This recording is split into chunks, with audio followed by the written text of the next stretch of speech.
iniciar o nosso quadro EBD, hoje a lição é de número 12, que nos traz o seguinte tema: o reinado de Josias.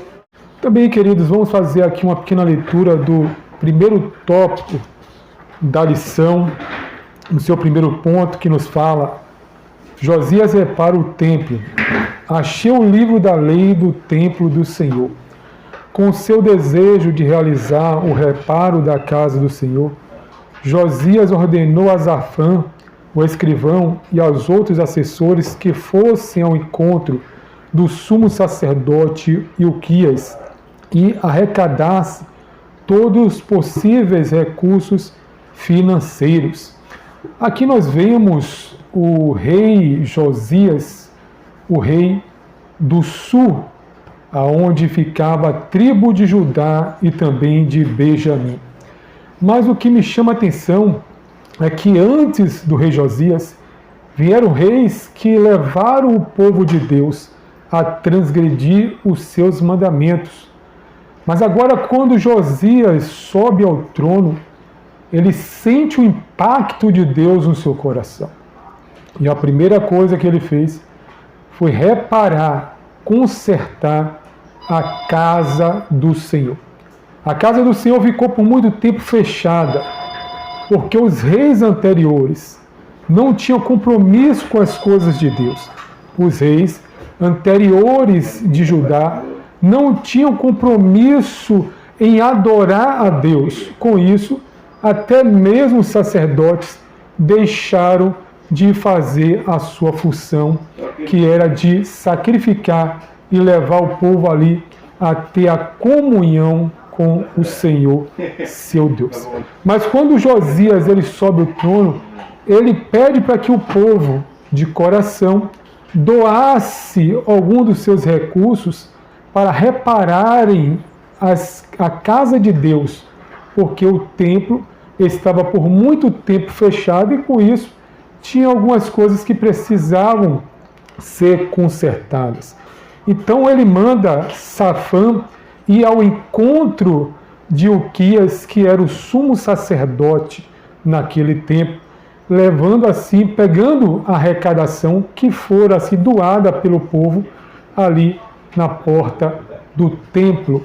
E ali, depois que ele traz essa oferta, esse Safã, que era escrivão, a mando do rei, ele, ao encontrar o sumo sacerdote, ele teve uma surpresa. Ele percebe que lá estava o livro da lei do Senhor. E o que me chama a atenção é que, quando o templo se ficou fechado, alguns reis anteriores, por não ter compromisso assim com a palavra de Deus, fez com que os sacerdotes também esquecessem da lei do Senhor.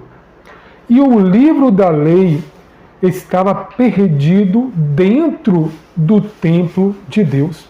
Que coisa absurda é que deixaram a chegar a esse ponto do livro da lei de Deus estar perdido dentro da própria casa de Deus.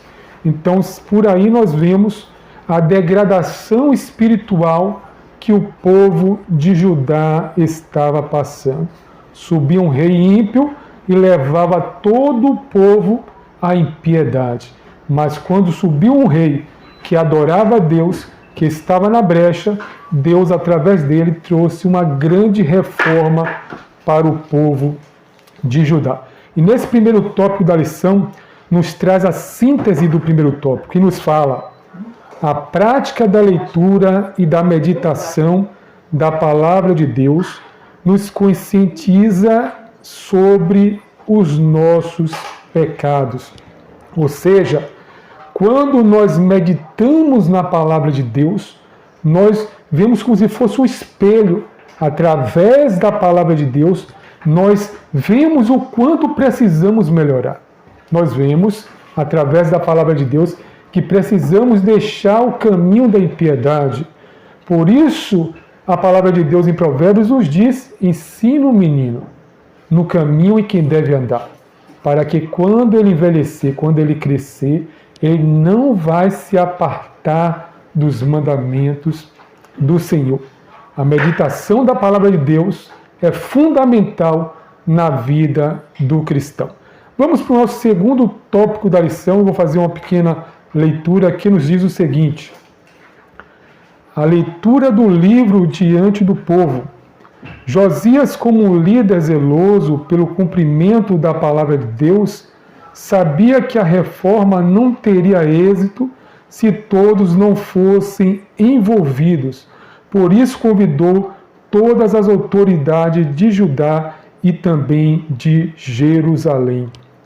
Então, queridos, o rei Josias, sabiamente, ele sabia que não só dependia do sacerdote, dos levitas, dos escrivãos e também do próprio rei, mas que a reforma religiosa só teria um grande impacto no povo de Judá se todos se envolvessem, se todos se arrependessem dos seus pecados, se todos resolvessem fazer uma aliança com o Senhor, seu Deus.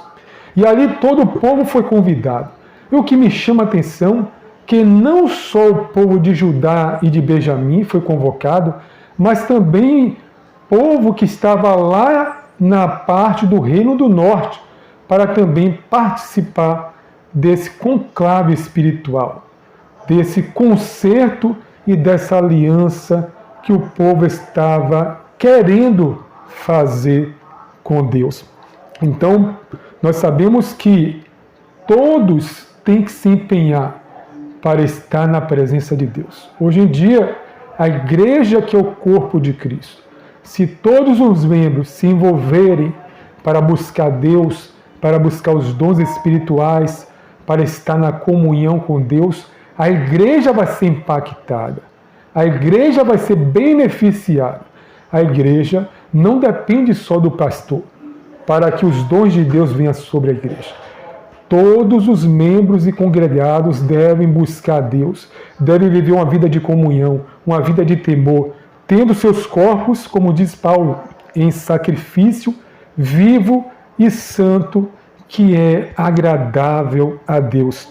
Vamos para a síntese do segundo tópico da lição, que nos diz o seguinte: o coração que transborda de Deus não tolera ídolos ou qualquer outra prática que desagrade ao Senhor. Então, quando nós estamos envolvidos em comunhão com Deus, o nosso coração ele tem que estar aberto para as coisas de Deus. Nós temos que deixar o velho homem. Nós sabemos, como nos diz em Romanos, no capítulo 3, versículo 23, que todos pecaram e destituídos estão da glória de Deus.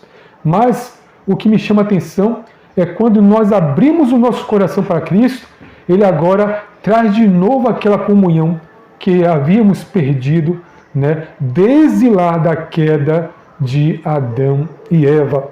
Por isso, queridos, abra seu coração para Deus.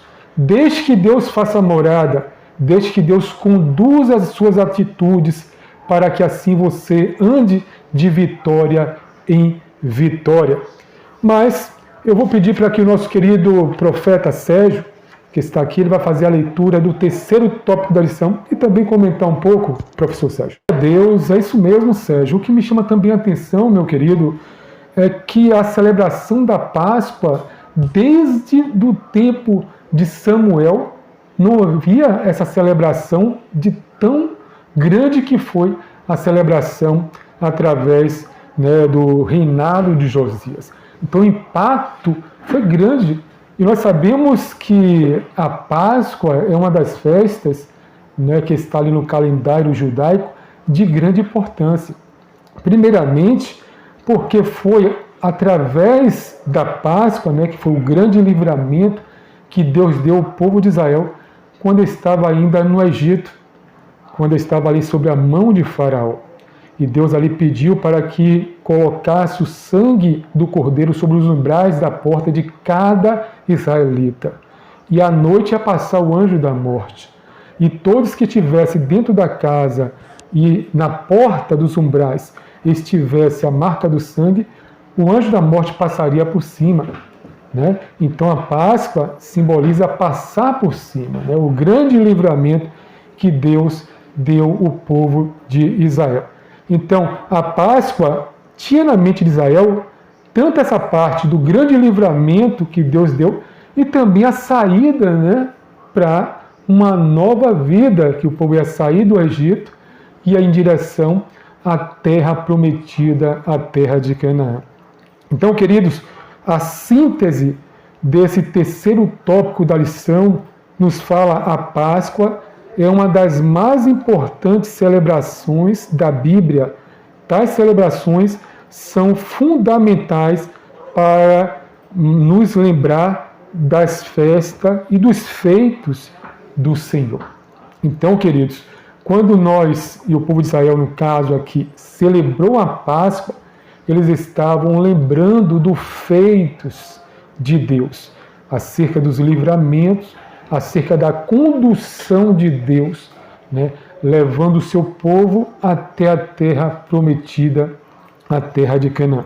Então, nós vemos nessa lição, finalizando aqui, que Josias ele foi um homem usado por Deus. Foi o último dos reis de Judá íntegro e que tinha comunhão com Deus. Nós sabemos que após ele houve o último que recebeu ali a sentença de Deus por não estar observando as coisas do Senhor.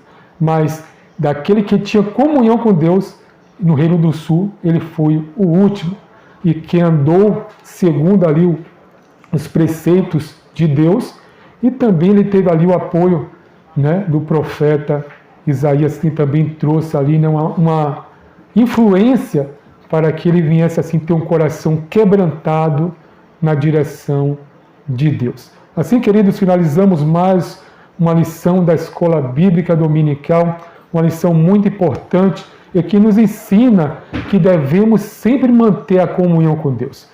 Quem vive em comunhão com Deus, por certo, vai viver uma vida de vitória. A paz do Senhor para todos os irmãos que estão aí no canal do nosso querido irmão cooperador Fábio. Eu quero, neste dia nacional, que é comemorada a Escola Bíblica Dominical, queremos mandar um abraço fraternal para todos vocês que são amantes, não é, da Palavra de Deus, da EBD. Continue assim, porque o maior curso teológico já visto na face da terra é a Escola Bíblica Dominical. Quem estuda na Escola Bíblica Dominical cresce espiritualmente. Que Deus em Cristo abençoe. Um abraço para todos vocês.